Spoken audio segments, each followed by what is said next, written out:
दोस्तों नमस्कार। स्वागत है आपका हमारे इस YouTube मंच पर।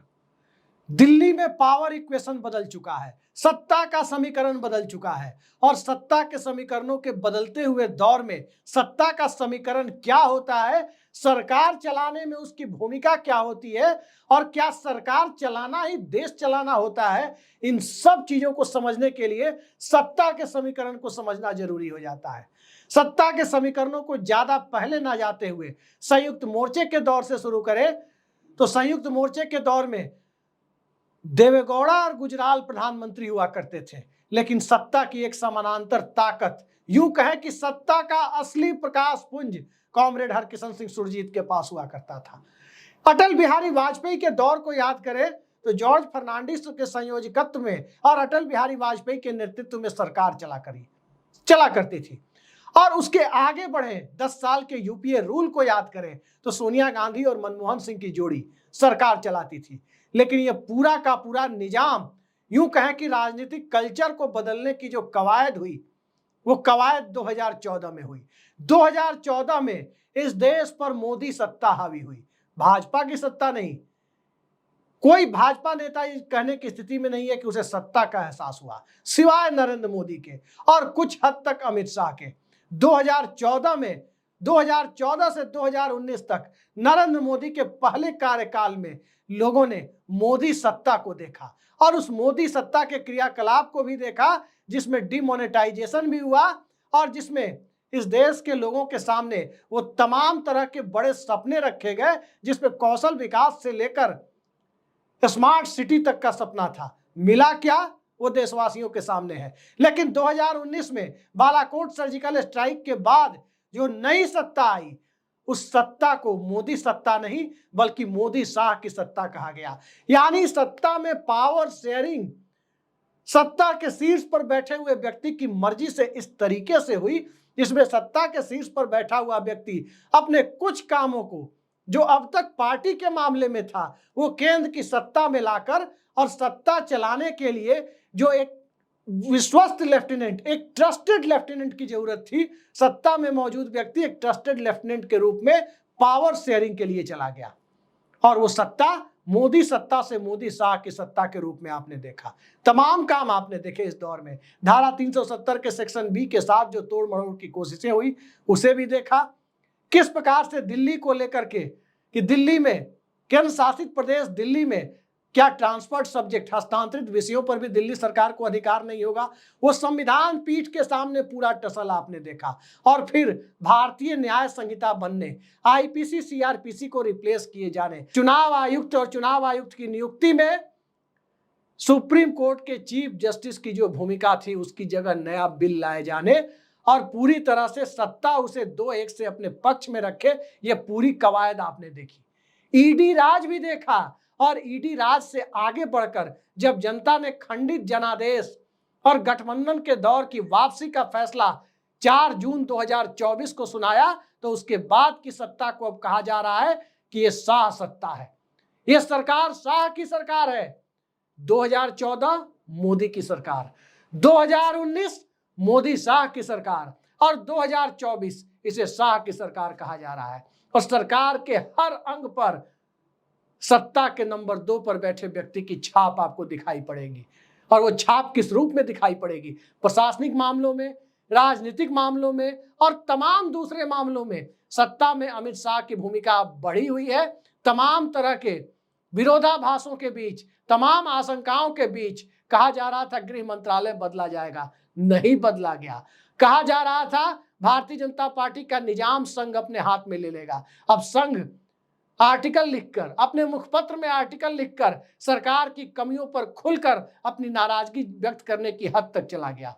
आप सोच सकते हैं कि संघ को खुलकर नाराजगी व्यक्त करने की नौबत क्यों आई? नौबत इसलिए नहीं आई कि भारतीय जनता पार्टी की सीटें घटी हैं, नौबत इसलिए आई है क्योंकि सीटें घटने के बावजूद, गठबंधन का नेतृत्व करने के बावजूद, जहां नरेंद्र मोदी की जगह संघ पर्दे के पीछे से अपनी सत्ता चाहता था, वो सत्ता अब नरेंद्र मोदी की जगह काफी हद तक अमित शाह के पास केंद्रित हो गई। तो इस शाह सत्ता के दौर में सियासत किस रूप से बदल रही है और भारतीय जनता पार्टी ने अपने डिक्लाइन को कई राज्यों में जहां भारतीय जनता पार्टी गिरती पड़ती दिखाई दी, चाहे वो राज्य पश्चिम बंगाल हो, बिहार हो, झारखंड हो, उत्तर प्रदेश में तो बड़ा गड्ढा खुदा था, चाहे वो राज्य राजस्थान हो, हरियाणा हो, कर्नाटक हो, महाराष्ट्र हो, हर जगह कमोबेश हर जगह भारतीय जनता पार्टी की सियासत कमजोर पड़ती दिखाई दी। और जब भारतीय जनता पार्टी की सियासत कमजोर पड़ रही हो, ब्रांड मोदी इस चुनाव में पूरी तरह से जहां बिखर जा रहा हो, गुजरात में भी 26-0 का स्ट्राइक रेट मेंटेन नहीं हो पा रहा हो, और मंडल पॉलिटिक्स की वापसी इस तरह से हो रही हो जिसमें कांग्रेस पार्टी का जनाधार उत्तर भारत के कई राज्यों में भले ही ना हो, नाम मात्र का हो, लेकिन इस देश के बहुत बड़े तबके के लिए कांग्रेस पार्टी जिसके साथ गठबंधन करेगी वो तबका उसी गठबंधन की पार्टी के साथ वोट देने जाएगा। इस मानसिकता का विकास जिस रूप में हुआ, उस रूप को देखते हुए आज की तारीख में नीतीश कुमार भी पुनर्विचार की मुद्रा में है, तो चंद्रबाबू नायडू भी पुनर्विचार की मुद्रा में है। महाराष्ट्र के वोटर ने अपना फैसला पहले सुना दिया, और महाराष्ट्र के वोटर के फैसले को देखकर अब साफ हो गया कि एकनाथ शिंदे के इस कुर्सी पर दिन गिने चुने बचे हैं। वैसे भी चुनाव करीब आ रहा है, देवेंद्र फडणवीस इस्तीफे की पेशकश कर चुके हैं, लेकिन अब तक उत्तर प्रदेश में जिस बदलाव की आहट कई लोग महसूस कर रहे थे, भारतीय जनता पार्टी उस बदलाव को अभी करने के लिए भले ही लालायित हो, संघ उसकी इजाजत नहीं दे रहा। लेकिन क्या संघ की इजाजत का इंतजार भारतीय जनता पार्टी करेगी?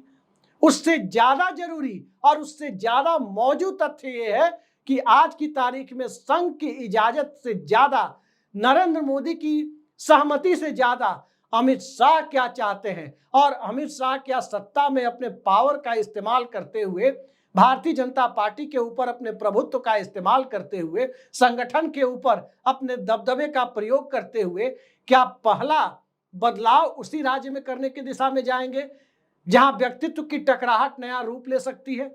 स्वाभाविक है, अमित शाह सियासत के मजे हुए खिलाड़ी हैं।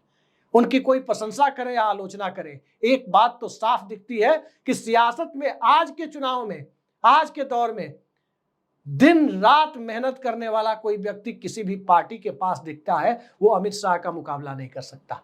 कई मामलों को लेकर सरकार की नीतियों की आलोचना करने होनी चाहिए, निश्चित तौर पर होनी चाहिए, क्योंकि सीबीआई ईडी का दुरुपयोग एक स्वस्थ परंपरा नहीं है। संघीय ढांचे में किसी मुख्यमंत्री को दिल्ली की सत्ता के सामने झुकाने की कवायद और दिल्ली से रबर स्टाम्प मुख्यमंत्री भेजने की कवायद, इसे कोई भी स्वीकार नहीं कर सकता। लेकिन किसी पार्टी को चलाने के लिए, किसी पार्टी को निरंतर कार्यकर्ताओं को चुनावी मुद्रा में रखने के लिए अमित शाह ने जिस प्रकार की व्यूह रचना बनाई है, वो उस व्यूह रचना का ही कमाल है कि भारतीय जनता पार्टी 240 तक पहुंची।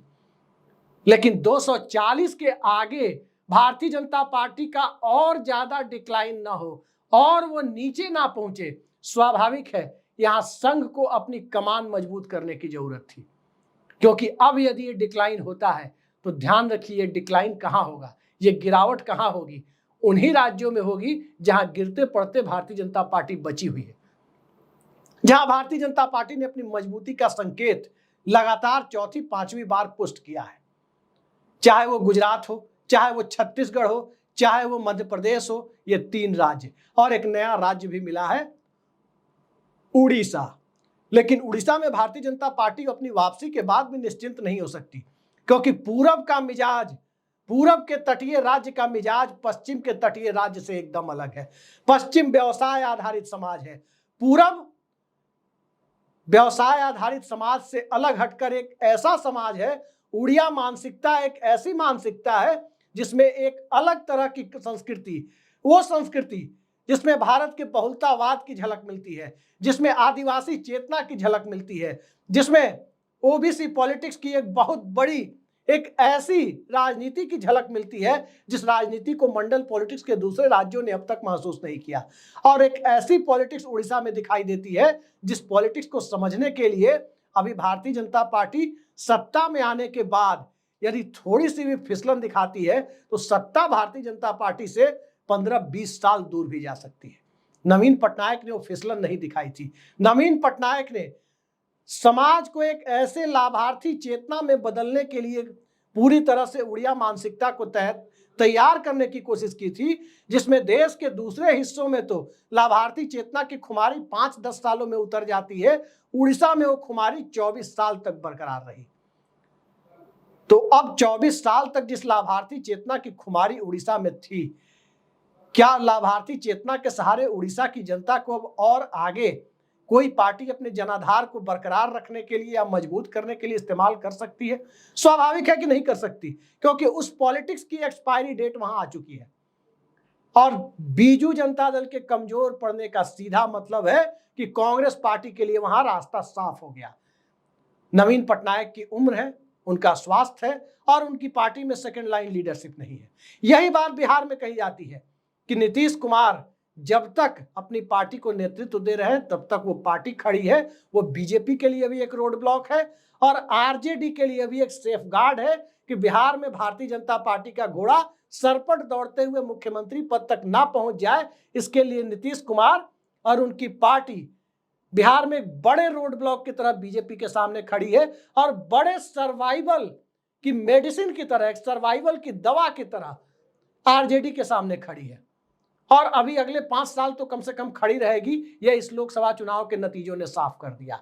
लेकिन इस लोकसभा चुनाव के नतीजों का जो सबसे बड़ा पहलू था वो यही था कि भारतीय जनता पार्टी जिस मोदी सत्ता को मोदी ब्रांड के सहारे आगे खींचकर ले जाने की कोशिश कर रही थी, उस भारतीय जनता पार्टी को 63 सीटों का नुकसान हुआ। यूं कहें कि भारतीय जनता पार्टी की 20% से ज्यादा सीटें, 20% से ज्यादा सीटें एक झटके में गायब हो गई और नौबत ये आ गई कि नीतीश कुमार और चंद्रबाबू नायडू के बूते इस सरकार को घसीटते रहने पर रोज बरोज प्रतिदिन के हिसाब से इस सरकार को जिस ऑक्सीजन की जरूरत है वो ऑक्सीजन पटना और अमरावती से दिया जा रहा है। और पटना और अमरावती के ऑक्सीजन पर निर्भरता खत्म हो जाए, इसके लिए सत्ता को शाह की जरूरत है।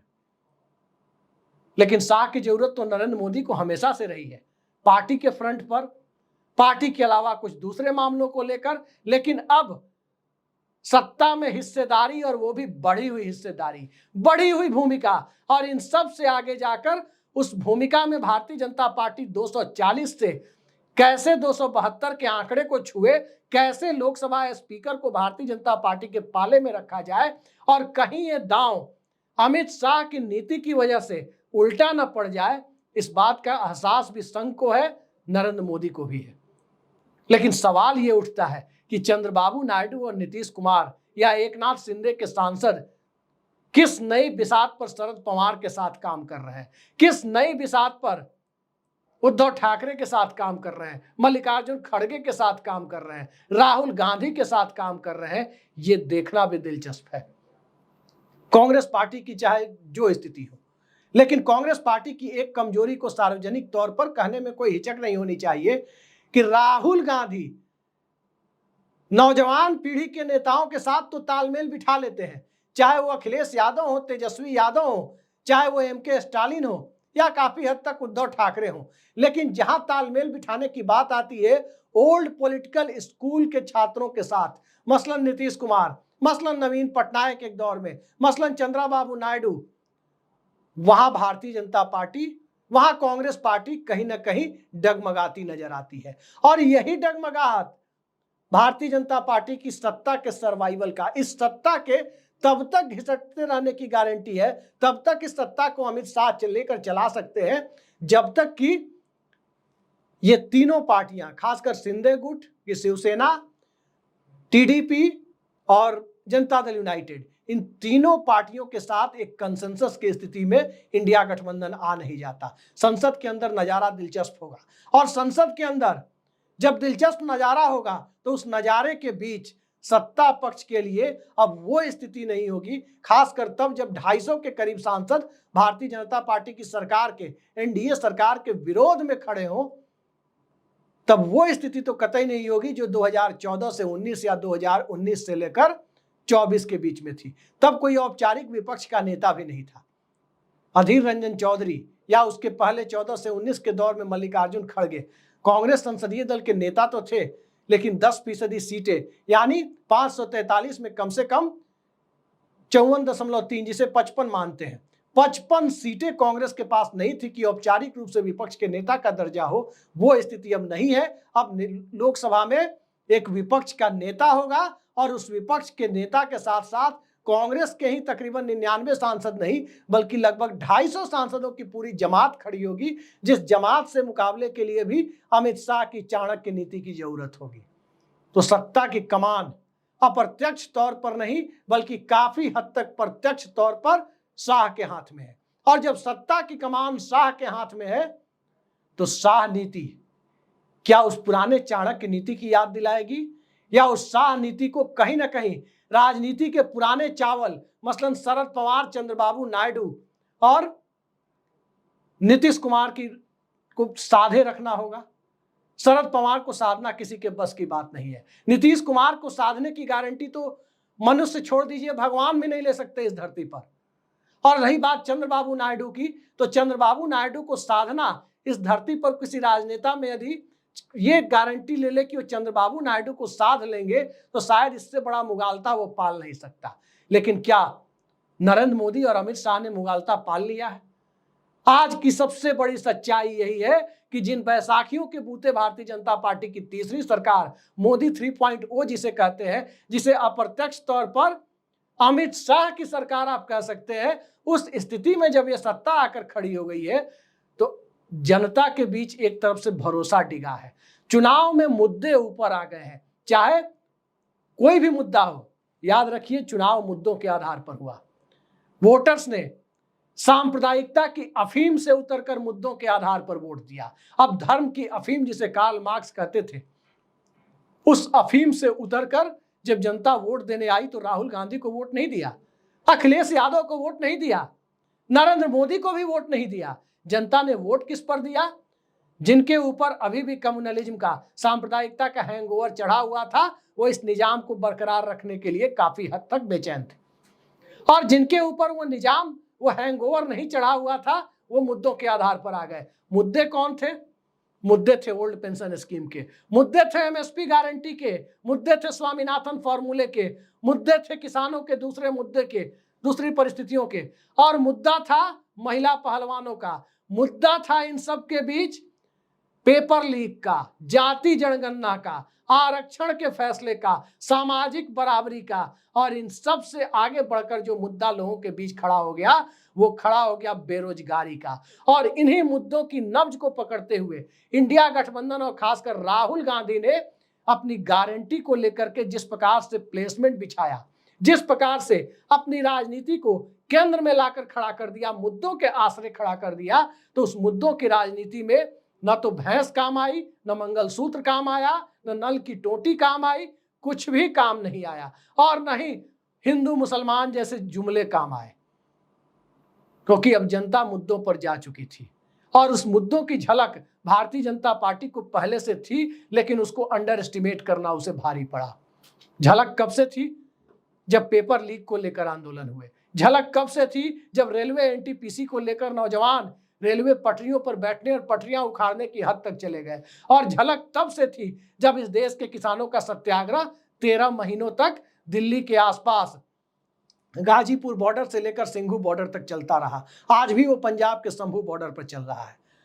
शाह नीति अब तक जो अनुभव रहा है इस देश को भी और राजनीतिक विश्लेषकों को भी, पत्रकारों को भी, अमित शाह की नीति बहुमत की सरकार चलाने के लिए तो काम कर सकती है, लेकिन अल्पमत की सरकार, जिसे सहयोगियों के द्वारा सांसद, सहयोगी पार्टियों के सांसदों से किसी प्रकार बहुमत का जुगाड़ कर तिनका तिनका इस सरकार की सांसों को आगे तक ले चलने की जो एक कवायद है, उस कवायद के लिए शाह नीति फिट नहीं बैठती है। लेकिन चंद्रबाबू नायडू का शपथ ग्रहण देखें, उड़ीसा में मोहन मांझी का शपथ ग्रहण देखें, दिल्ली की राजनीतिक बिसात देखें, इन सब बिसात में एक बात साफ हो जाती है कि केंद्रीय भूमिका में तो अमित शाह ही है।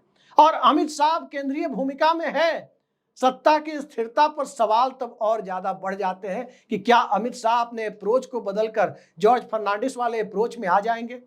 क्या अमित शाह हरकिशन सिंह सुरजीत की तरह समन्वयकारी भूमिका में आ जाएंगे? क्या वो सोनिया गांधी की तरह सहयोगी दलों को साथ लेकर चलने में आ जाएंगे? पहली झलक तो कैबिनेट में ही नहीं मिली। जब भैंस बकरी चराने वाला मंत्रालय, मछली पालने वाला मंत्रालय नीतीश कुमार की पार्टी को दिया गया, और जब इस देश के अधिकांश हवाई अड्डे देखरेख के लिए अडानी को दे दिए गए हों, इस देश में सरकारी एयरलाइंस तक बिक गई हो, उस स्थिति में नागरिक उड्डयन मंत्रालय लेकर चंद्रबाबू नायडू की पार्टी भला करेगी क्या?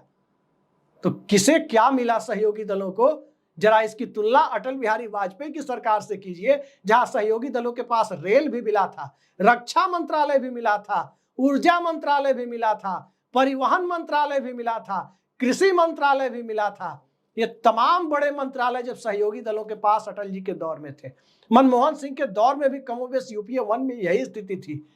तो आज की तारीख में आप कह सकते हैं कि शाह नीति गठबंधन सरकार की राजनीतिक प्राथमिकताओं और राजनीतिक मर्यादाओं के अनुरूप फिलहाल तो नहीं दिखाई देती। अब इसका परिणाम क्या होगा देखते जाइए। पहले संसद सत्र का सबको बेसब्री से इंतजार है कि 24 जून से जो संसद में नजारा होगा, और इन सब से आगे बढ़कर 26 जून को जब लोकसभा अध्यक्ष का चुनाव होगा, उसके बाद राष्ट्रपति के अभिभाषण और उस पर धन्यवाद प्रस्ताव पर वोटिंग होगी, बजट पेश होगा, बजट की अलग अलग डिमांड्स पर जो 100 से ज्यादा डिमांड्स है उन पर एक एक कर वोटिंग होगी। तो इस सरकार के लिए हर दिन तलवार की धार पर चलने जैसी जो स्थिति होगी, उसमें शाह नीति कितनी काम करती है। सबको इस दिलचस्प नजारे का इंतजार है कि व्यक्ति अपने बदले हुए अप्रोच का सार्वजनिक परिचय किस प्रकार से देता है, और वो झलक संसद में ही दिखेगी।